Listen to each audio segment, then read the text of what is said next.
My doctor misdiagnosed my cancer as anxiety for 8 months, saying, "You're just stressed."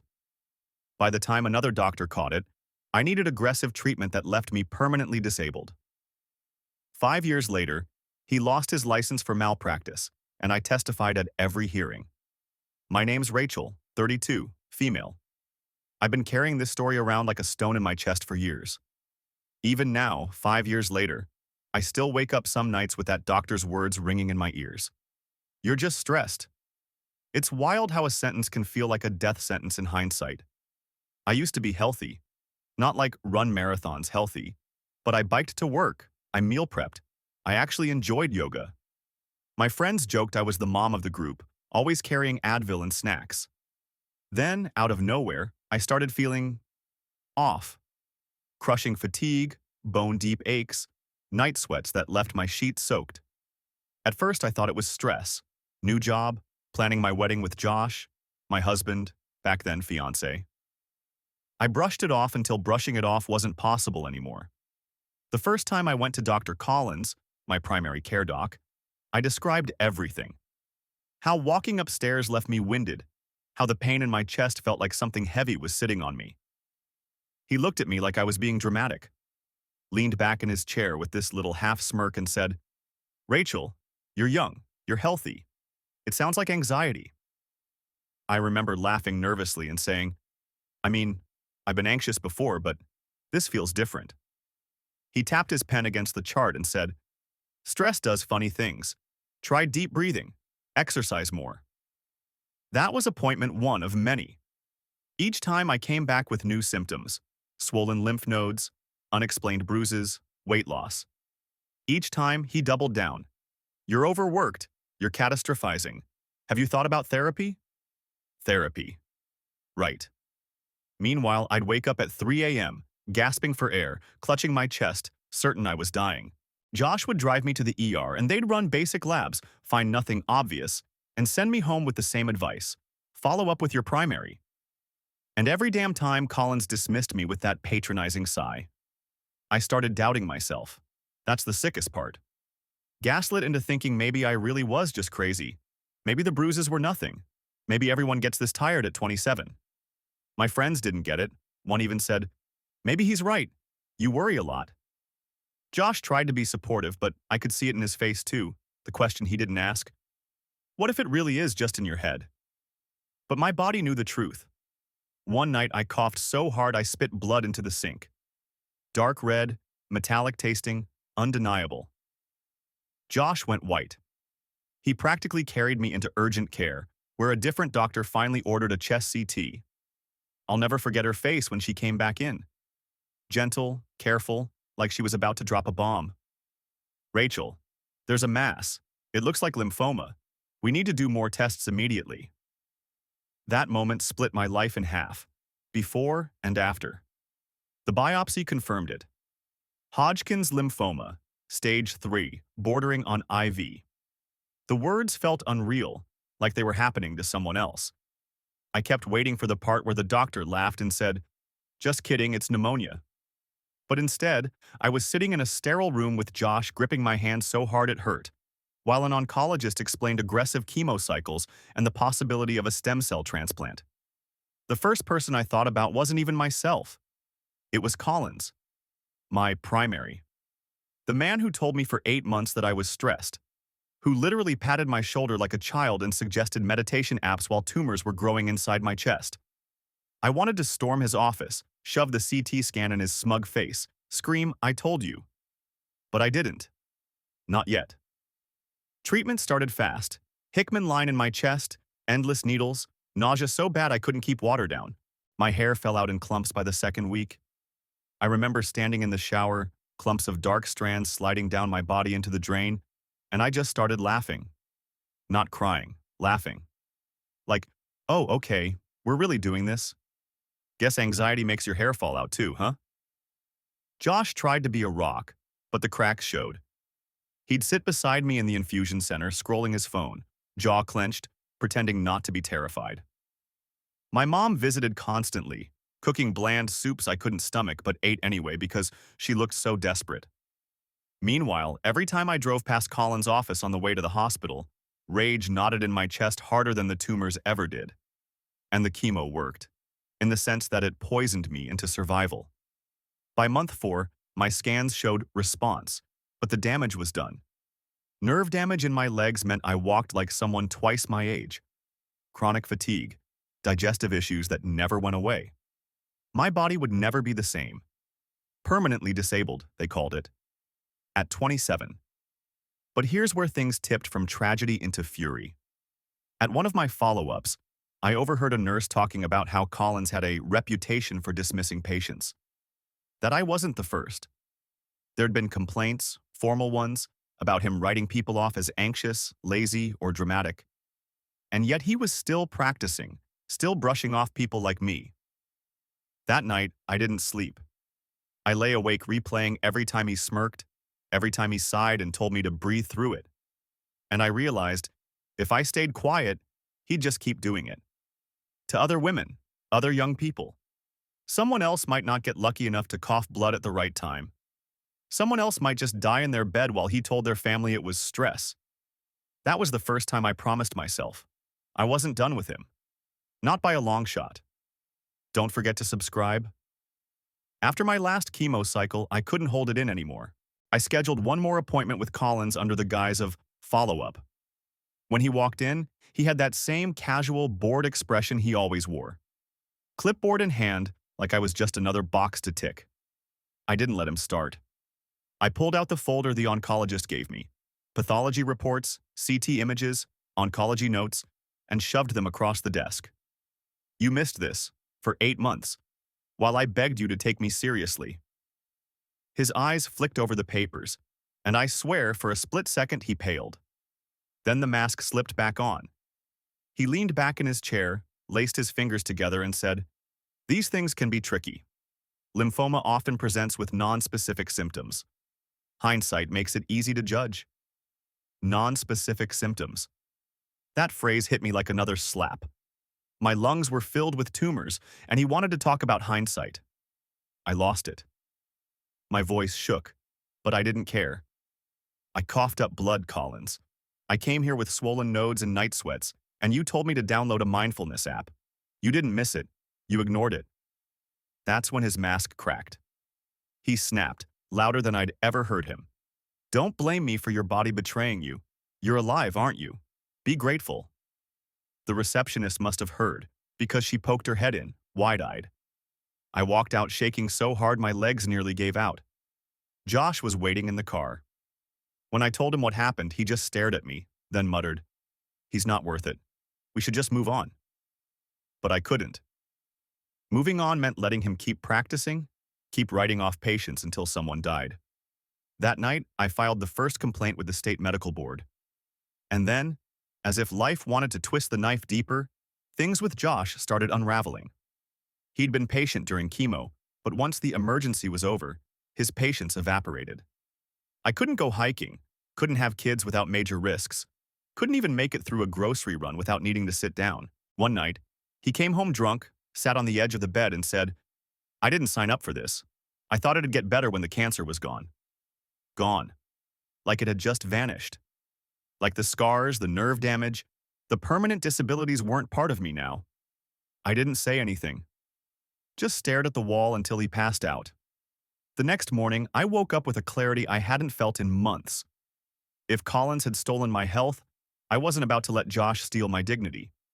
So I packed a bag, moved into my mom's spare room, filed for separation a month later. And through it all, I kept getting letters from the medical board. Investigation pending. Which meant one thing. Collins was still seeing patients, still brushing people off. And I was just getting started. The first letter from the board came 6 months after I filed. Thick envelope, official seal. I tore it open like it held oxygen. It was exactly what I'd been waiting for. "We have initiated a formal investigation into Dr. Collins regarding allegations of negligence and malpractice." My hands shook so badly I almost dropped it. Finally. Someone believed me. But the relief didn't last. 2 weeks later, I got a voicemail on my cell. Collins's voice, low and clipped. "Rachel, this is Dr. Collins. I know you've been making false accusations. I strongly advise you to withdraw before you ruin what's left of your life. Call me. I replayed it 5 times. He sounded less like a doctor and more like a cornered animal. I saved the message, emailed it to the board. Within a week, they asked me to testify. That's when things got ugly. One morning, I walked out to my car and found the windshield spiderwebbed, smashed dead center like someone had swung a bat. My stomach dropped. There was a folded piece of paper tucked under the wiper. Just 2 words in block letters. Drop it. I called the cops. They came, took photos, filed a report, but you could see it in their eyes. They weren't going to find who did it. When I mentioned Collins, the officer sighed and said, "You don't know it was him." No, I didn't. But I knew. And he wasn't done. A week later, my mom got a call at her house from someone claiming to be a collections officer. They said I had outstanding medical debt, tens of thousands, that I hadn't paid. Only it wasn't true. My insurance covered nearly everything. When I called the hospital, they confirmed no such debt existed. He was trying to rattle me, intimidate me, gaslight me all over again, this time with more force. Instead of breaking me, it lit a fire. Every smashed window, every fake debt, every whispered, "You should let this go," only convinced me more that I was right to fight. The first hearing with the board was surreal. A wood-paneled room, long table, a panel of stern faces. And Collins across from me, in a suit that looked too sharp for the occasion. He didn't look at me once.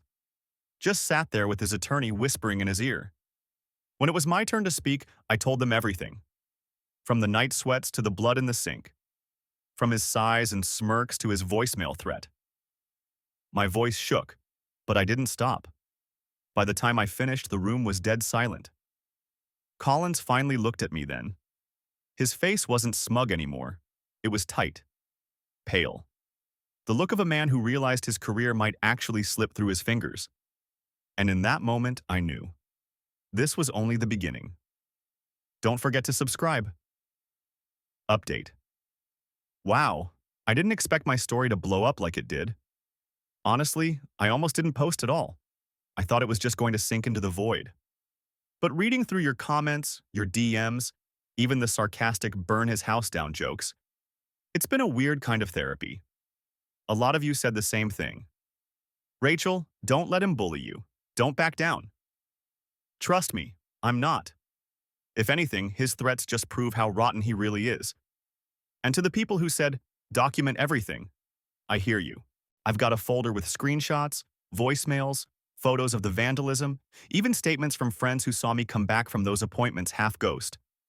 I'm building a paper wall he won't break through.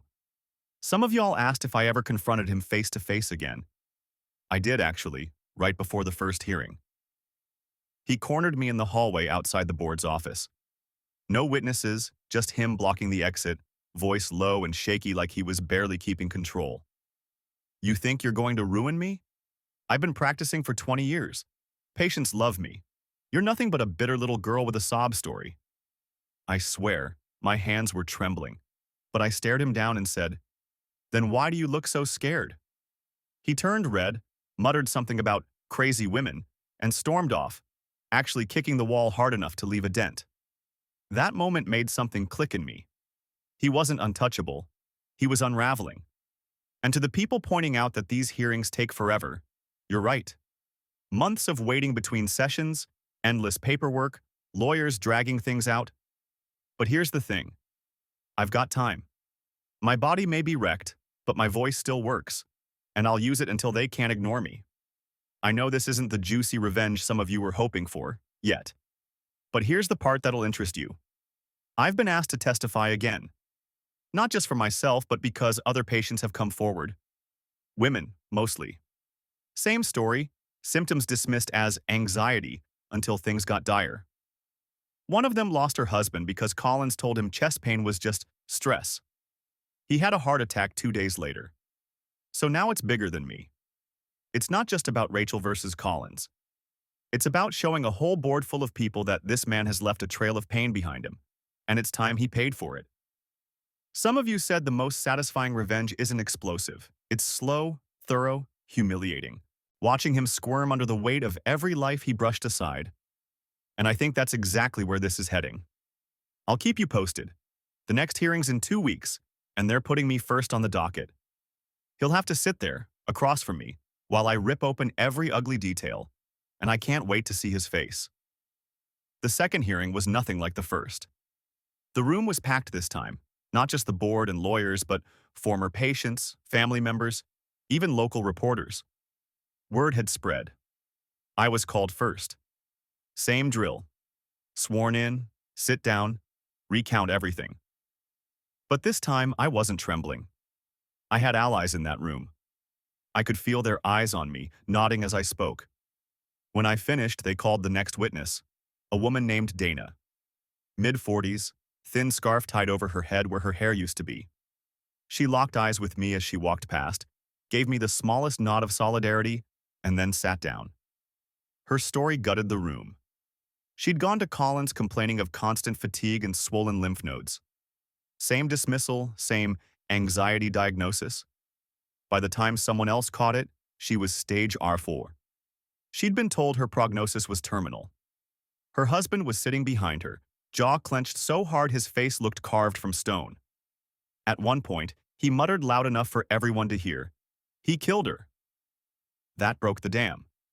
Another patient stood up without being called, voice cracking as she shouted, "He told my husband chest pain was stress. He died 2 days later." The board scrambled to restore order, but it was chaos. People crying, shouting, demanding answers. "And Collins?" he snapped. He slammed his palm on the table and shouted, "Enough! These people are liars. None of this is my fault. Patients exaggerate, they don't follow instructions, and now they want to blame me for their own mistakes?" The room went dead silent. Everyone turned to look at him.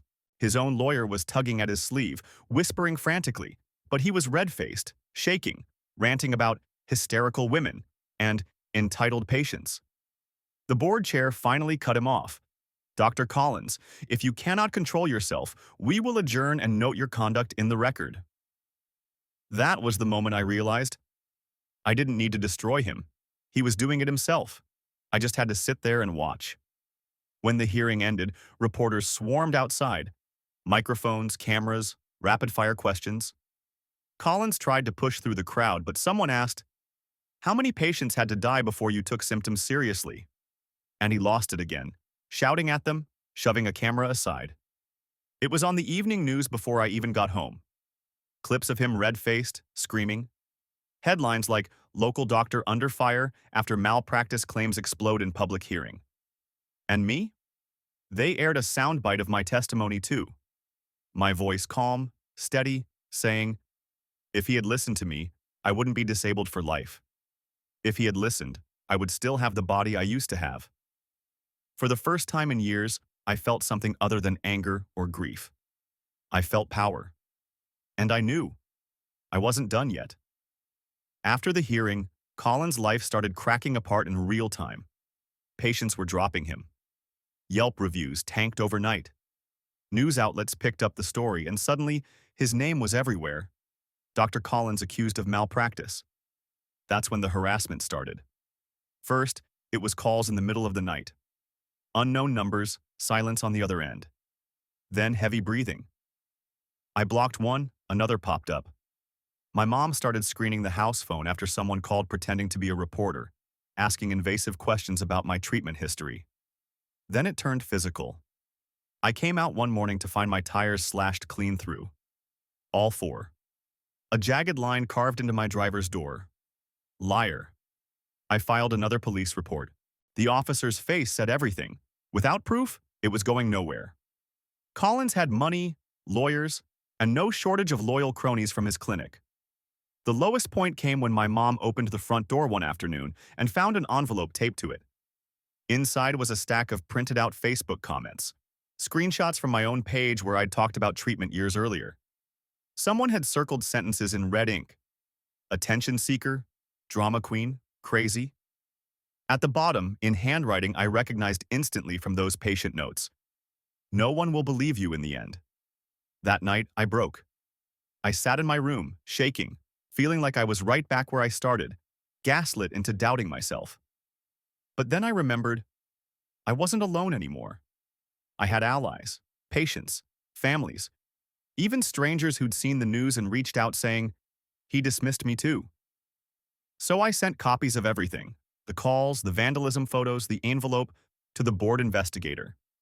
Her response was simple. This strengthens your case. Don't give up now. 2 weeks later, Collins walked into the next hearing flanked by 2 attorneys. He looked like hell. Hair uncombed, tie loose, eyes bloodshot. I braced myself for another explosion, but instead, he stayed quiet. Too quiet. Like he knew the net was tightening. The board chair announced they'd received new complaints from additional patients. Over a dozen. The air in the room shifted, like the walls themselves were closing in on him. That was the first time I saw fear in his eyes. Not anger, not arrogance. Pure fear. And I knew then. His license wasn't just at risk. His entire life was. Update 2. I don't even know where to start. The past couple weeks have felt like a bad movie. Slashed tires, creepy phone calls, anonymous letters taped to my mom's door. Some of you joked in the comments of my last post, watch him start stalking you. Yeah. Not so funny when it actually happens. But before anyone asks, no, I'm not dropping out. If he thought breaking my car or blowing up my phone would scare me off, he clearly hasn't been paying attention. Some of y'all told me, Rachel, he's going to self-destruct. Just sit back and let him. And I think you're right. At the last hearing, he showed up looking like he hadn't slept in days. His lawyers tried to keep him on a leash, but the board hit him with dozens of new complaints. I watched the blood drain from his face as one woman described how he told her dad's heart attack was just panic attacks. Her dad died. The whole room went silent, and all I could think was, he can't charm his way out of this anymore. To the people DMing me saying I'm brave, I don't feel brave. I feel pissed. I feel tired. I feel like someone who lost years of her life and the body she used to have because a man with a god complex thought he was smarter than my own symptoms. Brave doesn't even enter into it. This isn't courage. It's revenge wrapped in paperwork. One comment that stuck with me said, the sweetest revenge isn't a punch. It's a microphone. That's exactly what this feels like. I'm sitting there, in front of cameras and reporters, tearing open every ugly truth while he shrinks smaller and smaller across the room. And get this, the board just scheduled the final hearing, the one where they'll decide if his license is revoked. Guess who's testifying again? Me, Dana, and 6 other patients. They're stacking the deck with stories he can't wiggle out of. So yeah, the man who told me I was just stressed while cancer ate me alive is finally about to face consequences he can't dodge. His voice might have silenced me once, but now? Mine's louder. I'll update again after the final hearing. Something tells me it's going to be the best chapter yet. The final hearing felt different the second I walked in. Bigger room, more press, more security. You could feel the tension humming in the air, like everyone knew something irreversible was about to happen. Collins looked wrecked. His once perfect suit was wrinkled, tie askew, his skin pale and slick with sweat. He wouldn't meet my eyes, but I didn't need him to. I already knew he was cornered. The board called witnesses one by one. Dana spoke first, steady despite her prognosis. Another patient followed, describing how Collins dismissed her seizures as stress. Then a young woman barely out of college whose thyroid cancer spread because he told her she was too young for anything serious. Each story landed like a hammer. With every testimony, I watched Collins shrink, shifting in his chair, jaw twitching, fingers drumming against the table like he was about to explode. His lawyer whispered frantically, but Collins wasn't hearing it anymore. Finally, it was my turn again. I walked up, hand on the table for balance because my legs still betrayed me sometimes. Looked each board member in the eye and told them in no uncertain terms what Collins had taken from me. I will never run again. I will never carry my children without pain. I lost my marriage, my career, and my health because this man told me I was stressed. He gaslit me until I doubted my own body. And if I hadn't coughed blood that night, I'd be dead. He didn't just fail me. He endangered every patient who trusted him. The room was silent when I finished. You could hear cameras clicking, pens scratching. I turned to leave, but then Collins did exactly what I hoped he would. He snapped. He shot to his feet, face red, voice booming across the room.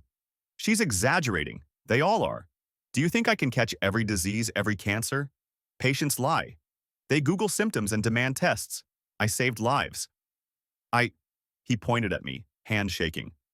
You're a bitter cripple looking for someone to blame. The entire room gasped. His lawyer buried his face in his hands. One of the board members banged the table and shouted, "Enough!" But the damage was done. Reporters were scribbling furiously, cameras flashing. The words bitter cripple were already leaving his mouth and entering headlines. The board chair leaned forward, voice sharp as a blade. Dr. Collins, your conduct here has only confirmed the complaints against you.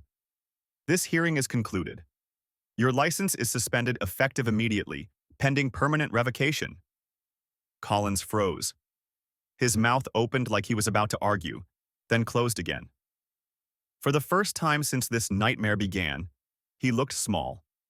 Pathetic. I didn't smile. I didn't gloat. I just gathered my papers, turned my back on him, and walked out, head high, legs unsteady but mine. And the flash of cameras followed me, not him. 5 years later, I can still picture his face when the board chair said the words. License suspended effective immediately. That was the exact second his arrogance cracked into panic. The fallout came fast. News outlets ran with the story for weeks. Clips of him screaming, "Patients lie," and calling me a bitter cripple were everywhere. Local TV, Facebook shares, even YouTube compilations. His clinic shut down within months. Lawsuits piled up. And eventually, the headline I'd been waiting for. Dr. Collins loses license permanently after string of malpractice cases. He disappeared after that. Last I heard, his wife left him. He sold his house, and he's living 2 states over doing consulting, whatever that means.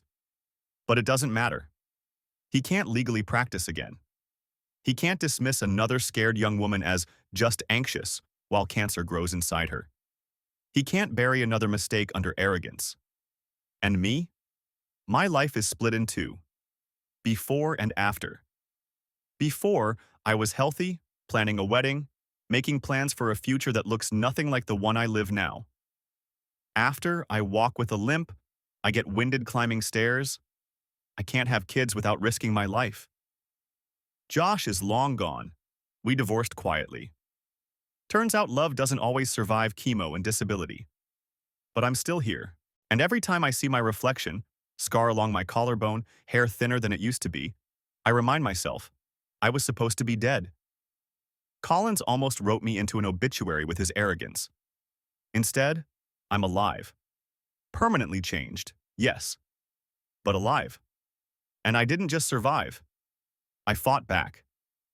I sat across from him, across from his lawyers, across from that smug little smirk, and I refused to be silent. I ripped open the truth for everyone to see, and I watched him crumble under it.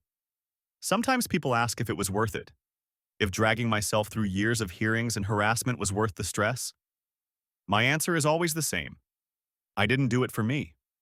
I did it so the next person wouldn't have to.